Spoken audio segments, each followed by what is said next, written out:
नमस्कार, हर हर महादेव, जय भोलेनाथ। आप सभी का स्वागत है। ये है चाचा के फैक्ट्स। मैं नितिन कहानियाँ सुनाता हूँ।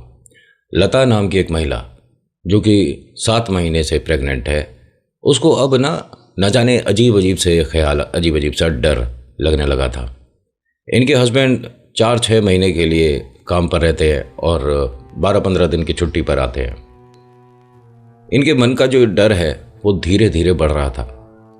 किसी ने ये बताया कि जब गर्भावस्था होता है तो आपको कभी कभी ना समझने वाले टाइप के सपने आ जाते हैं, तो थोड़ा सा अपने मन को रिलैक्स करने के लिए टीवी देख लो, गाने सुन लो, लोगों में बैठो, बात करो।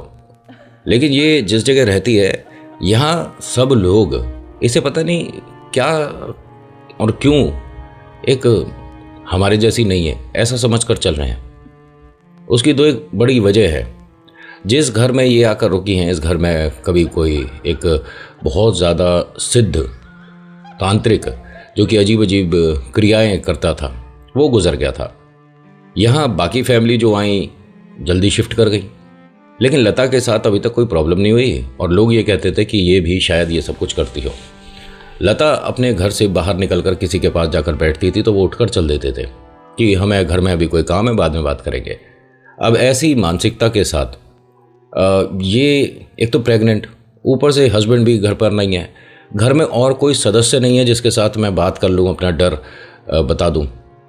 इनके हस्बैंड छुट्टियों पर आए थे। आते के साथ ही लता ने एक फरमाइश करी कि हमें ना घर शिफ्ट करना है, मैं यहाँ नहीं रहूँगी, यहाँ कोई मुझसे बात नहीं करता, कुछ नहीं करता। और मतलब सब्ज़ी लेने भी बाहर जाती हूँ, 2-1 महिलाएं ठेली पे खड़ी होती हैं, बात कर रही होती है, तो वो ऐसे चल देती हैं जैसे मैं पता नहीं कोई अजीब इंसान हूँ, इस धरती की नहीं हूँ। मुझे बड़ा अजीब लग रहा है, बुरा लग रहा है। उन्होंने कहा ये कब से हो रहा है और आपने बताया भी नहीं? अभी मैं छुट्टियों के लिए सिर्फ 12-15 दिन के लिए आया हूँ, इतनी जल्दी में मकान को कैसे, हुआ क्या है? तो उन्होंने कहा कि मुझे ना घर में कोई तो चाहिए जो मेरे से बात करे। मैं देखो प्रेग्नेंट हूँ, उस वजह से भी हो सकता है, कभी जी करता है कुछ खाने को तो बाज़ार जाना लाना, मेरे को दिक्कत हो रही है। उन्होंने कहा ठीक है, मैं व्यवस्था करता हूँ। अपने 2-4 दोस्तों को फ़ोन करा और एक जगह की व्यवस्था हो गई। उन्होंने कहा ठीक है, हम जहाँ पर रहते हैं बिल्कुल बराबर वाला, मतलब ये लता के जो हस्बैंड हैं सतीश, उनके किसी दोस्त ने बताया कि बिल्कुल मेरे बराबर वाला जो घर है वो खाली है, लेकिन ज़्यादा बड़ा नहीं है, सिर्फ 2 कमरों वाला है। लता ने कहा कि मैं बिल्कुल रह लूँगी, मुझे कोई दिक्कत नहीं होगी, आप प्लीज़ ये जगह शिफ्ट करवा दो। अब यहाँ से जाने पर ना लता को बहुत ज़्यादा खुशी थी, लेकिन शायद कोई चीज़ लता के साथ जब ये आए थे उस दिन से अपना असर कर चुकी थी। अभी इंट्रो, फिर आकर कहानी पूरी करते हैं। कहीं नहीं जाना, पूरी कहानी सुनना। जय भोले।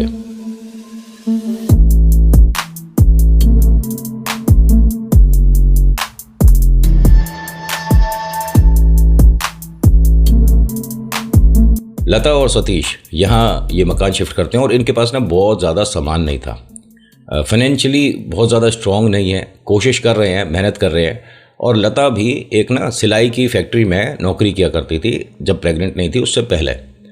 तो घर पर कभी कभी किसी की साड़ी वगैरह आ गई, फॉल लगा दिया, किसी के अगर कपड़े थोड़े उधड़ गए हैं उन्हें रिपेयर कर दिया, सही कर दिया, तो इसका मन चल जाता था यहाँ।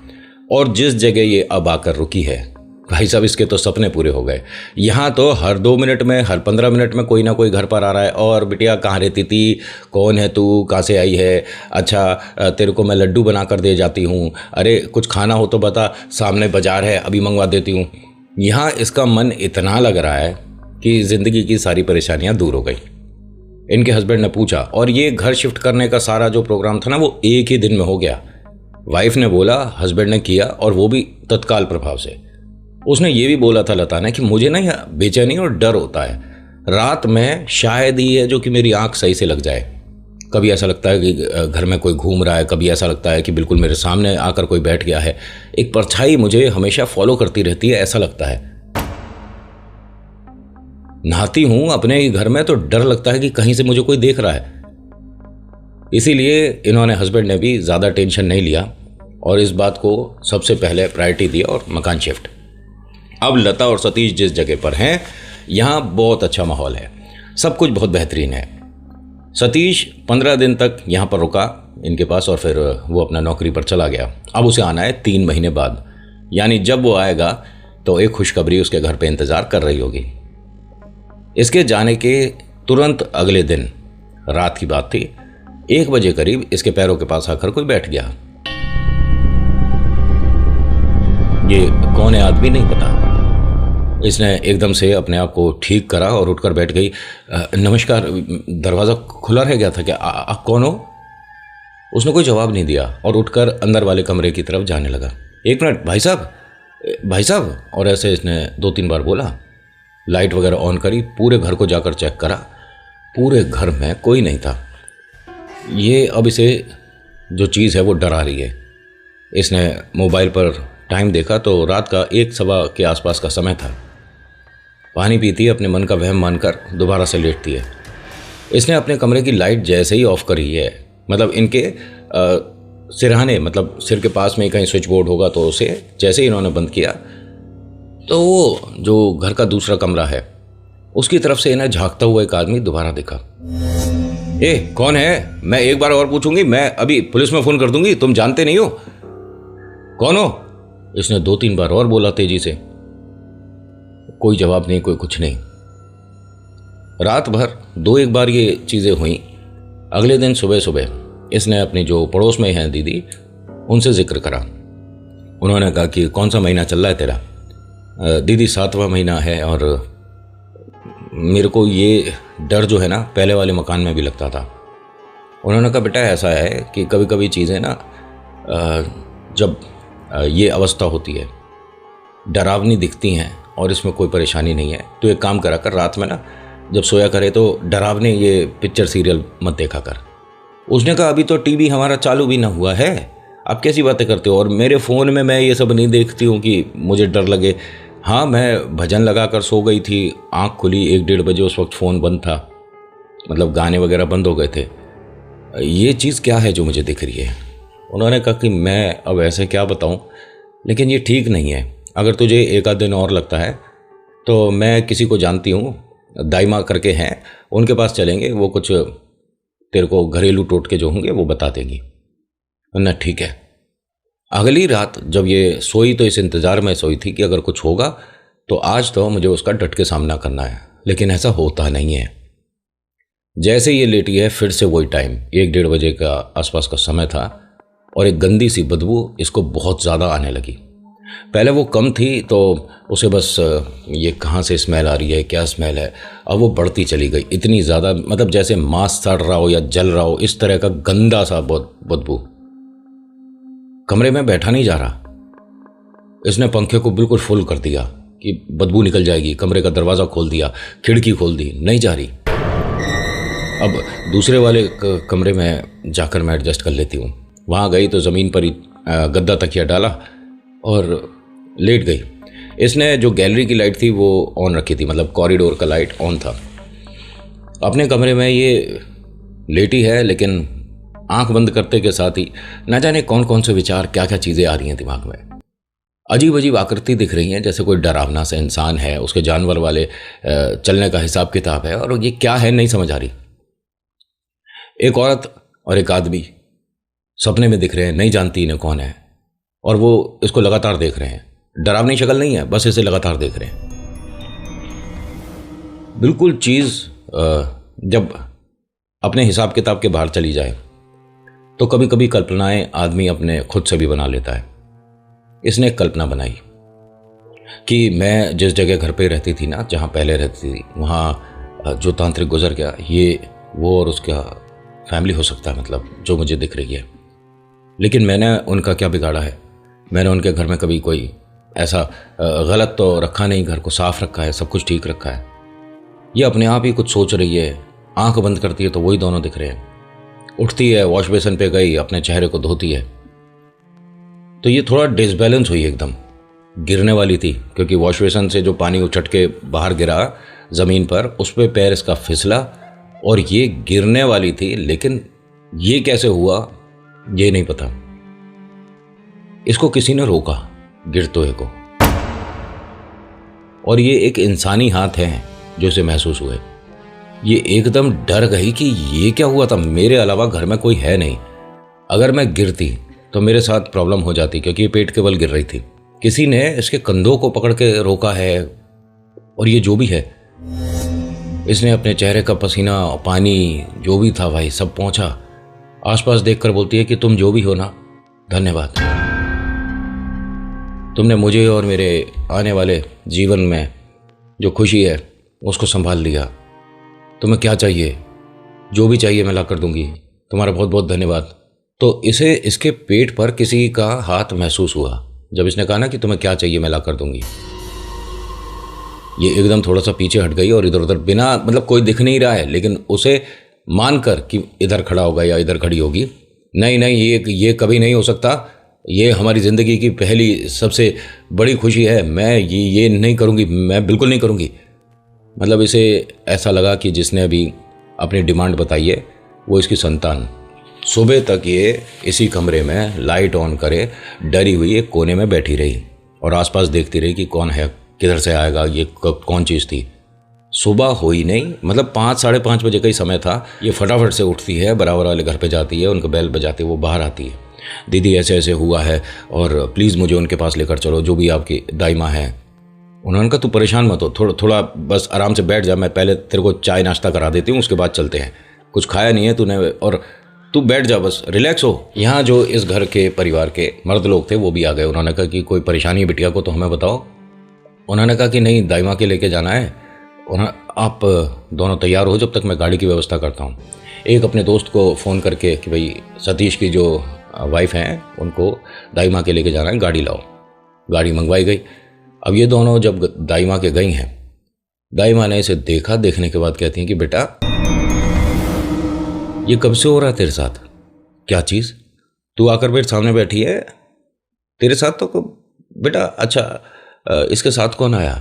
तो वो जो लता के साथ आई थी उसने बताया, दाई मैं लाई हूँ, ये मेरे बिल्कुल पड़ोस में आकर रहने अभी शुरू किया है।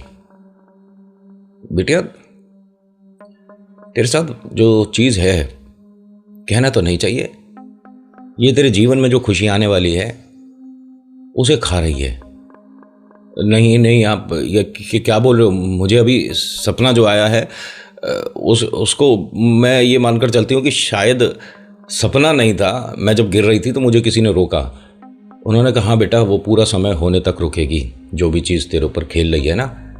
9 महीना जब होगा, जब तेरा डिलीवरी होगा, उसके बाद तेरे को खुशखबरी नहीं मिलेगी। या तो इसे यहीं रोक लेने, ये तू किसी के पास बीच में गई नहीं है? उसने कहा नहीं दाई, तुम कभी भी ऐसा महसूस होता है ना तो बेटा किसी से मिल लिया करो, किसी भगत, किसी पंडित, जिसको भी तुम मानते जानते हो ना, उससे मिल लिया करो।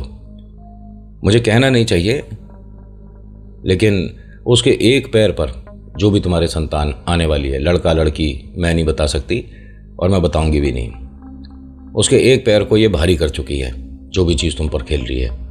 यानी अगर बाई चांस उसकी नज़रों से तुम बच भी गए और उसे तुमने 9 महीने तक का टाइम पूरा दे दिया, तो जो तुम्हारे संतान होगी उसके एक पैर में प्रॉब्लम। ये रोने लग गई। लता ने कहा कि मुझे सतीश से बात करनी है, ये सब क्या हो रहा है? मैं उससे कहूँगी कि नौकरी छोड़कर मेरे पास आ जाए और यहाँ मेरा और होने वाले जो बच्चे का है थोड़ा ध्यान रखे। उन्होंने कहा उसे तो पता ही नहीं है, तुम्हारे हस्बैंड तक ये चीज़ नहीं आएगी, और जब वो घर में होता था वो ये नहीं खिलती थी, जो तुम्हारे ऊपर है। बेटा पूछना तो नहीं चाहिए, वैसे आपकी घर में शादी में कौन कौन आपको नापसंद करता है? इसने बताया कि जो मेरी ननद है उन्होंने मतलब बहुत मुझे, जबकि शादी सबके मन से ही हुई थी। ननद की कोई दोस्त थी, वो अपने भाई से शादी कराना चाहती थी, उन्होंने मना कर दिया मेरे हस्बैंड ने, और तब से मैं बुरी लगती हूँ। तो क्या मेरी ननद ने मेरे ऊपर ब्लैक मैजिक कर रखा है? दाई ने कहा कि ना ना बेटा, ये चीज़ें कभी किसी से जो उतारा करता है मत पूछा करो कि किसने करवाया। मैं बस ये बताऊंगी कि क्या चीज़ है। आपके ऊपर जो है, ये जो नया जीवन होता है उसे शुरुआत से ही खाना शुरू करता है, और इसे अगर नहीं रोका तो ये 9 महीना पूरा होने देता है। कभी कभी आपने सुना होगा प्रीमेच्योर हो जाती है डिलीवरी है, और अगर ब्लैक मैजिक वाली चीज़ है तो उसमें संतान पे हानि नहीं होती, लेकिन उसके कहीं ना कहीं पूरे बॉडी में एक ऐसा मार्क होता है जो समझना मुश्किल है कि ये किस वजह से आया। अगर ब्लैक मैजिक वाली बात है। अदरवाइज़ दुनिया में बहुत सारी प्रीमेच्योर हो जाती हैं, है ना, डिलीवरी। तो मैं ये बात नहीं कहूँगा, और मैं सिर्फ कहानी सुना रहा हूँ। मुझे आप ऐसा मत समझना कि नहीं नितिन ऐसा होता है तो वैसा होता है। मैं कोई गायनो नहीं हूँ, ठीक है, एक नैरेटर हूँ बस। उसके अलावा जैसा जो आया वैसा परोस रहा हूँ। अब लता की ये जो परेशानी है, ये दाई माँ कहती हैं कि आपको बेटा ठीक तो मैं कोशिश करूँगी, लेकिन आपको रोज़ जो चीज़ करनी है खुद से तो नहीं कर पाओगी, मैं किसी को तुम्हारे यहाँ भेजती हूँ। जी, मेरे को करना क्या है? उन्होंने कुछ चीज़ें घरेलू बताई, ठीक है, और साथ ही साथ बताया कि कड़वा तेल अपने सिर में रोज़ लगाना है। इसे सरसों का तेल तो नहीं कहेंगे, कड़वा तेल करके बोला है इन्होंने मुझे। और ये ऐसा होता है कि आपके सिर के लिए, आपके बालों के लिए बहुत कामयाब और एक घरेलू बनाया हुआ कोई लिक्विड है, ठीक है। बट इसकी जो स्मेल है, इसकी जो बदबू होती है, वो बहुत बहुत बहुत ज़्यादा होती है। उन्होंने कहा ये है कड़वा तेल, इससे तेरे को लगातार कम से कम ये 12-15 दिन मालिश करनी है। खुद से नहीं हो पाएगी, इसीलिए मैं किसी को भेजूंगी, और इसी तेल से तुम्हारे को अपने दोनों पैरों पे रात में जब सोओगे, जैसे तलवे पे तेल लगा देते हैं ना बहुत से लोग, रात में नींद अच्छे से आ जाती है, ऐसे लगवाना है। नहीं, मैं अपने आप से कर लूँगी ना, आप किसी को मेरी सेवा के लिए क्यों भेज रहे हो? बेटा सिर्फ वो तेरी सेवा के लिए नहीं है, एक तरह से मैं अपनी परछाई भेज रही हूँ। बुलवाया घर में किसी को, इनकी दाई माँ की जो सबसे छोटी बहू थी उसे बुलवाया, उन्होंने सारी चीज़ें बताई। उन्होंने कहा ठीक है माँ, मैं ध्यान रखूँगी, मेरी बड़ी दीदी जैसी हैं, परेशान मत हो। अब लता ने कहा कि ये तो मेरे से उम्र में देखने में छोटी लग रही है। उन्होंने कहा ना ना, थोड़ी सी लंबाई कम रह गई हमारी, अरे ये बहुत कुछ जानती है, संभाल लेगी, और मेरी गद्दी के बाद ना यही गद्दी पे बैठेगी। ध्यान रखना, मेरी जो बड़ी बहू है, बीच वाली बहू है, उन पे ना आता, लेकिन ये मुझे पता है मैं किसके पास भेज रही हूँ, तू परेशान मत हो, संभाल लेगी।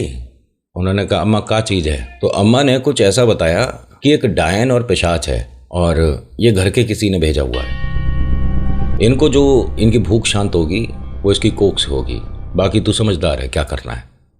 उसने कहा ठीक है, मैं आज से आपके घर आती हूँ, आप अपना पता वगैरह बता दो। सब कुछ बता दिया जी। तो अब 20-22 दिन के लिए ये उनके घर पर आएगी, तो अपना सामान वगैरह लेकर आएंगे ना, रहने का, पहनने खाने का। लता ने कहा कि आप निश्चिंत रहिए, मेरे पास आपके नाप के कपड़े हो जाएंगे। उन्होंने कहा ना ना, आप अपने घर पहुंचो, मैं बाकी तैयारी करके आऊँगी। ठीक है। अब ये थोड़ी सी रिलैक्स हुई कि मेरे सपोर्ट में घर पर कोई होगा।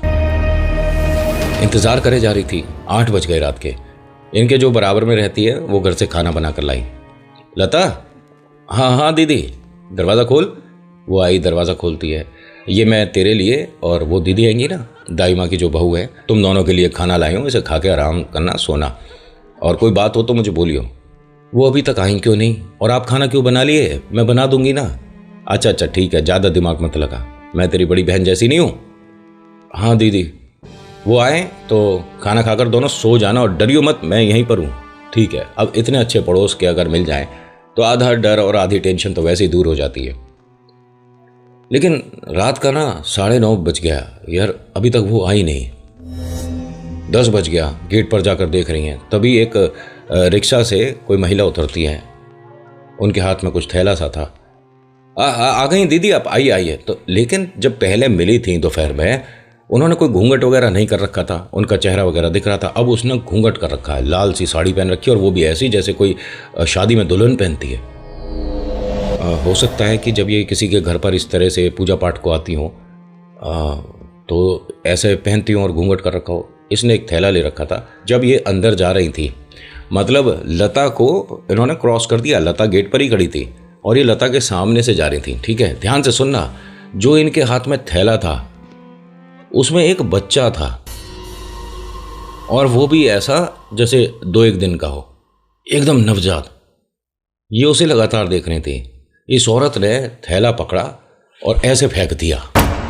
ये एकदम चिल्ला गई लता कि अरे क्या कर रही हो आप। और जैसे ये बोली तो बराबर में जो दीदी रहती हैं उन्होंने तेजी से पूछा, वो अपने रसोई में काम कर रही होंगी, उन्हें एकदम आवाज़ आ गई कि लता ने कैसे बोला है। वो फटाफट से बाहर आई, लता के गेट पर आई और देखती हैं लता घबराई हुई अंदर की तरफ देख। उससे पूछा क्या क्या हुआ? कह रही है वो दीदी आई थी अभी, जो दाई माँ की छोटी बहू है ना, और उनके हाथ में एक थैला था, थैले में बच्चा था, उन्होंने घर में मेरी दीवार पे मार दिया उस बच्चे को। 1 मिनट, क्या बोल रही है तू? अब ये अंदर गई घर में, जो पड़ोस वाली दीदी हैं। लता तो वहीं पर घबरा कर बैठ गई। 2-4 आदमी आ गए, एक आध औरत आ गई। पता नहीं क्या हो रहा भाई घर में, लता तू ठीक है? हर कोई इसे अपने घर की छोटी बिटिया मान कर ही सपोर्ट कर रहा है। तभी एक गाड़ी आकर रुकी, उसमें से दाई माँ उतरी, उनकी बहू। अब लता ने जैसे ही उन्हें देखा, अपने आंसू वगैरह पहुँचती है कि दीदी आप? उन्होंने कहा कि हाँ थोड़ा सा देर हो गई। आप बेटा बाहर क्यों बैठे हो और रो क्यों रहे हो? इसने कहा कि अभी आप ही गई थी 10 मिनट पहले घर में अंदर, और ऐसे ऐसे बच्चा था। जय बोले। जो लता के बराबर वाली पड़ोस में मतलब दीदी गई थी घर में अंदर चेक करने, उन्हें कुछ नहीं दिखा। जब बाहर आ रही थी सभी को भेज दिया दाई ने कि आप सब जाइए यहाँ से, कोई दिक्कत नहीं है, जाइए। सब लोग जब चले गए तो दाई माँ ने कहा कि बेटा कौन सी दीवार पे उसने फेंका था तुझे जो लगा? इसने सामने वाली दीवार पे मारा है। उन्होंने लाइट वगैरह बंद कराई, कैंडल ऑन करवाई, पंखा वगैरह सब बंद था। और दाई माँ कुछ पढ़ने के बाद जब कैंडल को दीवार की तरफ लेकर गई तो उस पर तमाम छींटें थीं खून की। ये देखकर लता बहुत ज़्यादा डर गई। मैं यहाँ पर नहीं रहूँगी, मेरे बच्चे के साथ कोई दिक्कत। उन्होंने कहा कुछ नहीं होगा। ये चीज़ें बहुत जल्दी सामने आ गई। इसमें तो अभी महीना भर मान कर चल रही थी। मैं अपनी छोटी बहू से पूछती हैं तू रुक जाएगी या मैं रुकूं? उन्होंने कहा ना ना माँ, कोई परेशानी नहीं है, मैं देख लूँगी। इन्होंने जो छोटी बहू हैं अपने थैले में से कुछ बताशे निकाले और उसी दीवार के कोने पे रख दिए, और आटे से बताशों को सेमी सर्कल होता है ना, हाफ सर्कल काइंड ऑफ, ऐसा बना दिया कि दीवार की तरफ से शुरू हुआ और दीवार की तरफ ख़त्म, और बीच में कुछ बताशे रख दिए। हाँ लता दीदी तुमने खाना वगैरह खा लिया? नहीं नहीं। आप इतना रिलैक्स होकर कैसे रह सकते हो? आपको डर नहीं लग रहा जो मैं बता रही हूँ? आपके मन का वहम था, आपको कोई छलावा है जो अपने जाल में ले रहा है। आप निश्चिंत रहो, मैं घर में हूँ, कुछ नहीं होने का। आप कोई परेशानी में ना आ जाओ। आपको मैं बार बार देखकर ऐसा लगता है कि कितनी छोटी हो आप। उन्होंने कहा अरे नहीं मैं छोटी नहीं हूँ, बस हाँ नहीं लग रहा मेरे चेहरे से कि मैं आपसे बड़ी हूँ। उम्र काफ़ी है मेरी, थोड़ा कद में और चेहरे के हाव भाव फीचर्स बालकों वाले ही हैं मेरे, लेकिन आप निश्चिंत रहो, मैं काफ़ी कुछ जानती हूँ। अंदर वाले कमरे में गए तो ये लता खाना वगैरह परोस कर लाती है 2 थाली में जो पड़ोसन देकर गई थी। उन्होंने कहा मेरे लिए खाने की व्यवस्था ना करो, आप निश्चिंत रहो, जो खाना होगा मैं बना लूँगी, पका लूँगी, आपको भी खिला दूँगी, टेंशन मत लो। और खाना खाने के बाद आप यहाँ बैठो, मैं जो तेल है ये ज़रूरी है। खाना वगैरह खा लिया जी। उसके बाद ये रसोई में बर्तन रखने गई थी जो लता के घर पर आई हैं। ये कोई हाउस हेल्प नहीं है, डोमेस्टिक हेल्प, हाउस हेल्प, नौकर नहीं नहीं, ये दोस्त है जो कि मदद के लिए आई है। वो बर्तन रखने गई हैं। बर्तन रख के आने में हार्डली 10-15 सेकंड लगना चाहिए।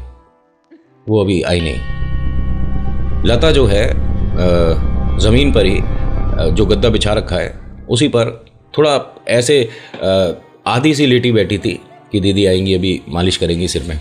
इसके सिर में धीरे धीरे ऐसे ऐसे मालिश शुरू हो गई। दीदी आप तेल वगैरह नहीं लगाओगे? उन्होंने बताया था ना दाई माँ ने कि तेल भी लगाना है। तो रसोई से आवाज़ आती है कि हाँ मैं वो तेल को ही थोड़ा गर्म कर रही हूँ। इसके हाथ पैर फूल गए। ये कौन है जो फिर मेरे सिर को छू रहा है? इसने ऐसे अपना चेहरा ऊपर उठाया तो एक बहुत डरावनी सी भयानक सी शक्ल की एक औरत है जो कि इस ऊपर से देख रही है। उसका चेहरा इतना ज़्यादा बड़ा भयानक, मतलब आधा जला हुआ, बहुत मतलब इतना ज़्यादा खतरनाक चेहरा इसने कभी नहीं देखा। ये एकदम चिल्ला गई। वो दीदी फटाफट से भाग कर आती हैं और इसके दोनों पैरों को जो तलवे हैं उन दोनों को रगड़ना शुरू करती है थोड़ा सा। उसके बाद दोनों पैर के अंगूठे पकड़ लेती है। ये एकदम शांत हुई। लता क्या दिखा था, एक औरत है। और जैसे ही मैंने आपसे कहा था कि दीदी क्या तेल नहीं लगाना, मुझे उस वक्त किसी के हाथ अपने सिर में महसूस हो रहे थे। उन्होंने कहा बेटा एक काम करती हूँ, मुझे धागा लाना ही पड़ेगा। और वो जो कड़वा सा तेल था उसमें एक पूरा इन्होंने धागा भिगोया और इनके मतलब एक ईयर पे इस तरह से लपेटा, ठीक है। और उससे कहा कि अब तेरे को पूरी रात में 1 सेकंड के लिए डरावना सपना या कोई डर महसूस नहीं होगा, मैं यही हूँ। और ऐसा ही हुआ। इनके रोज़ सिर में ये मालिश कर रही थी जो कड़वा तेल है और पैर में लगाती थी। दिन बीत रहे थे और इनके घर में रोज़ ये जो बहू आई हुई है पहले वाले कमरे में बैठकर 2-2.5 घंटे की पूजा करती थी रोज़। मतलब इनके तेल वगैरह लगा दिया, खाना वगैरह हो गया। और ये लता को पता है, लता उतनी देर तक कमरे के बाहर बैठी रहती थी कि आपको कोई चीज़ चाहिए तो मैं ला कर दे दूंगी। उसे झपकी आती रहती थी लेकिन बैठी है। और वो खूब मना करती थी कि लता तुम्हारे को यहाँ बाहर बैठने की ज़रूरत नहीं है, तुम प्रेग्नेंट हो, आप लेटो, आराम करो, मैं ये सब कुछ चीज़ें जो करती हूँ उसके लिए मैं यूज्ड टू हूँ, मुझे कोई प्रॉब्लम नहीं है। लेकिन लता को, भाई साहब, जितने दिन ये दीदी घर में रही हैं 1% भी कोई चीज़ उस वाले इंसिडेंट के बाद महसूस नहीं हुई, कुछ भी महसूस नहीं हुआ। अब ये बड़ी अजीब बात है जो लता कहती हैं कि कभी कभी मुझे ऐसा लगता था जब अंदर पूजा पाठ चल रही होती थी कि मैं दीदी के ठीक सामने ही बैठी हूँ, मुझे वो क्लियर दिखती थी। ये कैसे होता है? देखिए, दिव्य शक्ति होती है लोगों के पास, अगर किसी ने साधना कर रखी है, सिद्ध कर रखा है कुछ, तो हाँ, मैं इन चीज़ों में, मंत्रों की शक्ति कितनी होती है एक्सप्लेन करने की ज़रूरत नहीं है। इसकी डिलीवरी के समय तक ये दीदी यहीं पर रुकी, और जिस दिन इसकी डिलीवरी थी उस दिन इन्होंने आटे से एक बच्चा बनाया था और उसे ये बड़ी दाई माँ, आखिरी में वही आई थी, वो अपने साथ लेकर गई थी। लता और इनके हस्बैंड कहते हैं कि हमने कोई उतारा नहीं कराया, हमसे इन्होंने 1 रुपया नहीं लिया। वो जो कड़वा तेल लगाने आती थी तो उसके भी कोई पैसे नहीं, और आज सब लोग खुश हैं। और जो इनका बच्चा है वो हमारी हॉरर स्टोरी बहुत देखता है। नाम क्या है तुम्हारा? अंशुल हैं? Anshul, thank you so much मेरे भाई। पढ़ाई पे ध्यान दिया करो, ये मेरे जैसे यूट्यूब पे जो वीडियो बनाते हैं ना, उन पर ज़्यादा ध्यान देने का ज़रूरत नहीं है। हाँ, कभी कभी देख लिया, जितने भी बच्चे देख रहे हैं ना उनको बोल रहा हूँ, ठीक है, मैं अपने सब्सक्राइबर को ऐसे कैसे कह सकता हूँ कि भाई आप मेरी वीडियो मत देखो, बट एग्ज़ाम टाइम में अवॉइड करो यूट्यूब को बिल्कुल से, ठीक है? पढ़ाई पे ज़्यादा ध्यान दो। जैसे पापा देखो क्या कमाल कर रहे हैं ना, और मम्मा भी अब फैक्ट्री में बढ़िया जॉब कर रही हैं, तुम्हारे को भी ऐसा बढ़िया काम करना है, बिजनेस करो, जॉब करो, जो मर्जी करो, मम्मा पापा को प्राउड होना चाहिए, ठीक है? इनके साथ जो हुआ, जैसा हुआ, वो मैंने बताया। और सतीश भाई और लता जी, आपने कहा था कि हमारे साथ उतना भयानक नहीं, ये उतना और कम ज़्यादा ये मत करा करो आप। मेरे पास कहानी आई, टीम ने अगर पास कर दिया और मेरे तक आ गई तो मैं 100% सुनाता हूँ। पहले जो मैसेज आता है वो टीम के पास ही आता है, मेरे को भी आप भेजते हो तो वो मैं टीम को फॉरवर्ड करता हूँ। पहले वो देखते सुनते हैं और उनकी तरफ से पास होती है तो मैं फिर सुनाता हूँ। अब ये मत कहना कि हमारी कहानी हमने भेजी थी क्यों नहीं सुनाई, क्यों पास नहीं हुई, क्या उसमें कुछ तुम्हारे को अच्छा नहीं लगा। भाई मेरे को नहीं पता, ठीक है? आपने टीम को ही भेजना है और उसके लिए मैं आपको बता ही चुका हूँ, आप मेल कर सकते हो। और इंस्टा पे मेरी आईडी है 2, एक तो मेरी है जिस पे भी आप कहानी भेज सकते हो, बट उधर की भी मैं पहले टीम को ही भेजूँगा। और चाचा के फैक्ट्स है, इसके अलावा अपनी कोई आईडी नहीं है। अगर कोई मेरे नाम से नई आईडी बन रही है तो हमारी कोई ब्रांच नहीं है। इन सब का भी धागा एक बार में ही काटेंगे। जितने भी हमारे नाम को इस्तेमाल करके काम कर रहे हैं ना, भाई गलत कर रहे हो। मेरी वीडियो उठाकर लोग इधर उधर डाल रहे हैं और मैं किधर भी नहीं आता। किसी ने पूछा कि वो कौन सा होता है, चलते चलते ऑडियो सुन सकते हो, यार क्या बोलते हो उसे? मैं सिर्फ यूट्यूब पे हूँ, ठीक है? और फेसबुक पे भी सिर्फ यूट्यूब की वीडियो का लिंक डालता हूँ। ऐसा कुछ नहीं है कि मैंने अपना भाई एक ही जगह बहुत है और बाकी काम है, अब मैं हर जगह अपलोड करने लग जाऊँ, या ऑडियो बुक में अपना, मेरा कुछ भी नहीं है। अगर कोई ऐसा कर रहा है तो रुक जाओ, थम जाओ, हमारी एक वाली मेल पे तुम्हारी दुकान बंद हो जाएगी। इससे बढ़िया तरीके से प्यार से कौन समझाएगा? हमने समझा दिया है ना। तो बस इतना ही है, और क्या बोलूँ आपको। कैसी लगी कहानी? सुनाने का तरीका ठीक था? अब कहानी में देखो मैं इधर उधर कहीं नहीं गया, तो बैठे थोड़ा सा बात कर रहे हैं। आप पहली बार आए हो, आपने इससे पहले हमारी कहानियाँ नहीं देखी, कोई बात नहीं, हो जाती है गलती। मतलब देर आए दुरुस्त आए। तो देखो जी, मेरा नाम है नितिन, कहानियाँ सुनाता हूँ, फैक्ट्स, ईश्वर से जुड़े चमत्कार, रोचक पौराणिक कथाएं। अब यहाँ ईश्वर से जुड़ी कथाएं क्यों नहीं आ रही, रोचक पौराणिक कथाएं क्यों नहीं आ रही, भगवान के चमत्कार क्यों नहीं आ रहे, मुझे बताने की ज़रूरत नहीं है, आपको पता है। आप अगर सपोर्ट करोगे, मैंने कहा है ना कि अगर मुझे ईश्वर की जो कहानी मैं अपलोड करता हूँ उस पर थोड़ा आपका सपोर्ट मिल जाए। पहले मैं 12 लाख 13 लाख पे जाता था, अब नहीं। क्यों? सुनाने का तरीका नहीं बदला, बस हाँ वो फ़ोटो वगैरह नहीं लगाता, क्योंकि फ़ोटो लगाने के बाद ना बहुत से ऐसे हैं जो कटोरा लेकर आ जाते हैं कि ये हमारी फ़ोटो है जो तूने इस्तेमाल करी। मतलब बताऊँगा उसके बारे में कभी, फिर उनसे अलग तरीके से बात होती है। ऐसा नहीं अलग तरीके से, अरे मेरे को देखा है कभी ये सब कुछ करते हुए, और करेंगे तो उसकी वीडियो थोड़ा बनाएंगे। अरे हम उस तरह के लिए कि लोकेशन बता दे, हम बिना बताए धप्पा कर देते हैं। तो आज की वीडियो पे इतना ही, कैसी लगी बताना ज़रूर। So thank you so much for watching. मेरा नाम नितिन, मुलाकात करूँगा एक नेक्स्ट वीडियो में। हर हर महादेव, जय भोलेनाथ, धन्यवाद।